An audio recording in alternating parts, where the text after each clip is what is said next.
again it's time for me to come here. Non-verbal communication forms a bigger segment of the communication, putting the communication across to whoever you want to communicate with. Let me start. Can I ask you to hold your hand in front of you like this, in a handshaking situation? And on the countdown, 3, 2, 1, can you grab the hand of the person next to you and start shaking till I say stop? When I say stop, no, not just wait. When I say stop, just freeze your hands in the shaking mode. No, just wait. 3, 2, 1. Start shaking. Keep shaking. Stop. Now, can you see whose hand is on the top and whose hand is in the bottom? Okay, you can leave now. The ones whose hand is on the top is dominating this discussion.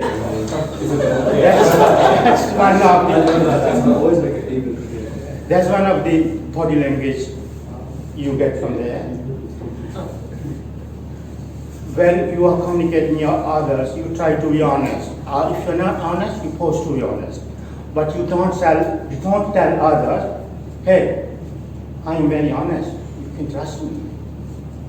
So what others can make a judgment from your mannerisms, gestures, and body movement, whether you are honest or not.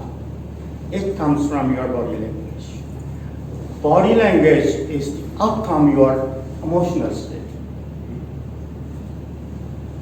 How do we stay? How do we dress? How do we walk?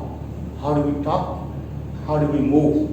It conveys a message, which is a non-verbal message, on the basis of which others make a guess about you, who you are, whether you are trustworthy, whether you are confident, whether you are shy, whether you are helpful, whether you are introvert, or so many things. So, FBI agents in America, there is a special division. They go after the criminals who they are following. They make a study. They study from the non-verbal communications of the person. They follow the person and study what does he do, where he goes, and how he behaves, and what are the mannerisms, how he walks. So body language means non-verbal communications is a major part of the communication. It should not be neglected. What usually we do is we confine ourselves to the language part. Language is no doubt the biggest development in the human history, on the basis of which we can talk to people, we can pass on the knowledge. At the same time, there is a limitation of the language, which we have to go to the non-verbal communication to get the message there. Verbal language only forms 17 or 18% as further study, research, documentation goes on. The rest is formed by the non-verbal communications. In 1960, you know where in America there is a presidential debate goes on from the start. There's a practice there. It was in the 1960, before 1960, the debate used to be on the radio, and people used to form an opinion who won and who lost. In 1960, it was the first time it was televised in USA. And what happened? The surprising result was the people who were listening on the radio, according to them, Richard Nixon won. On the basis of the people who were watching on the radio, John F. Kennedy won.